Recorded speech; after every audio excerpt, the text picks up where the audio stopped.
Hello class 10th students. जैसा मैंने कल आपको बोला था कि मेकिंग ऑफ जर्मनी और इटली जो पार्ट 4 है चैप्टर 1 का, उसे हम करेंगे। और आज हम चैप्टर 1 का 4.1 यानी जर्मनी के बारे में पढ़ेंगे। जर्मनी और इटली दोनों ही हमें पढ़ना है, लेकिन आज हम सिर्फ जर्मनी पढ़ेंगे ताकि अच्छे से इस पार्ट को समझ सकें। चलिए देखते हैं 4.1 में क्या है। Can the army be architect of a nation? क्या आप आर्मी को एक डिज़ाइनर मान सकते हैं नेशन बनने का? चलिए देखते हैं इसमें क्या क्या बातें।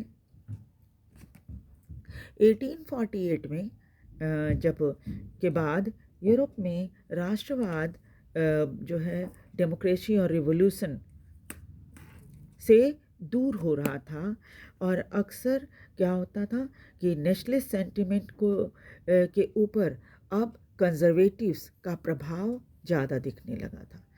क्यों कंजर्वेटिव ज़्यादा इंटरेस्ट दिखाने लगे थे राष्ट्रवाद में?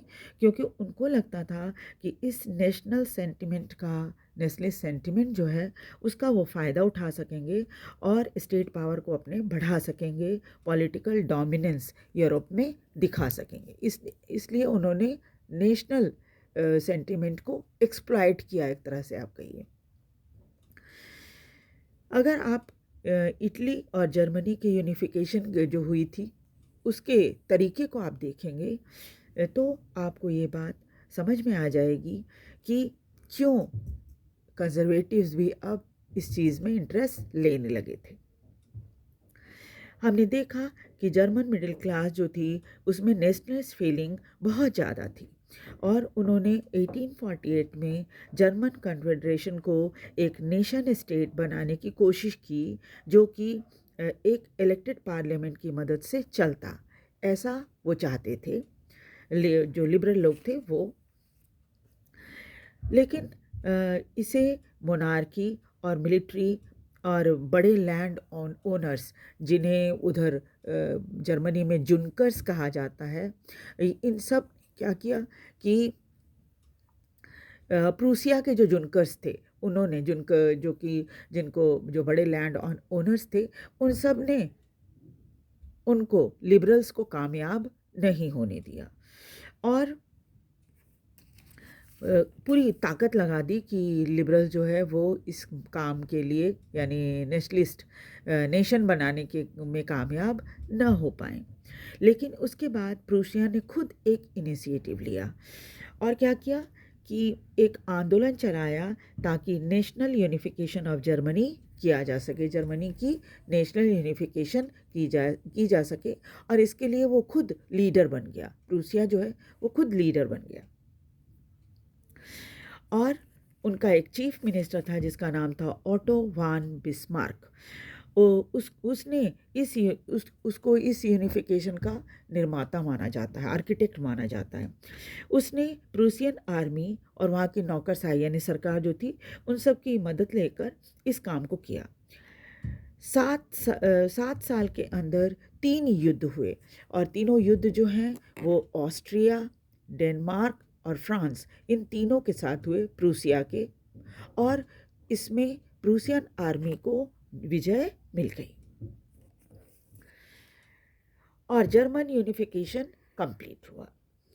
जनवरी 1871 में 1871 में प्रूसियन किंग विलियम वन को जर्मन एम्परर घोषित कर दिया गया, और एक सेरेमनी हुई जो कि वर्सेलीज नाम की जगह पे हुई थी।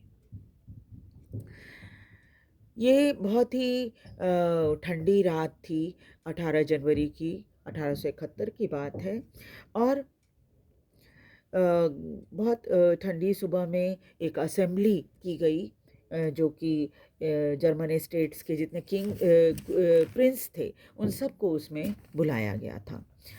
आर्मी के रिप्रेजेंटेटिव को बुलाया गया था, इम्पोर्टेंट प्रूसियन मिनिस्टर्स को भी बुलाया गया था, जिसमें ऑटो वान बिस्मार्क खुद भी था। एक ऐसे हॉल में इकट्ठा हुए जहां कमरे को गर्म रखने की व्यवस्था भी नहीं थी, और इसे हॉल ऑफ मिरर्स कहा जाता है, जो कि पैलेस ऑफ वर्सेलीज में था। आपको पता ही है कि जिन देशों में ठंड बहुत ज़्यादा होती है, कमरे को गर्म रखने के लिए आग जलाने की व्यवस्था होती है। लेकिन यहाँ पर इस हॉल ऑफ मिरर में ऐसी कोई व्यवस्था नहीं थी। नहीं होने के बावजूद भी असेंबली रखी गई। इससे आप समझ सकते हैं कि इस यूनिफिकेशन को कितना इम्पोर्टेंट माना जा रहा था।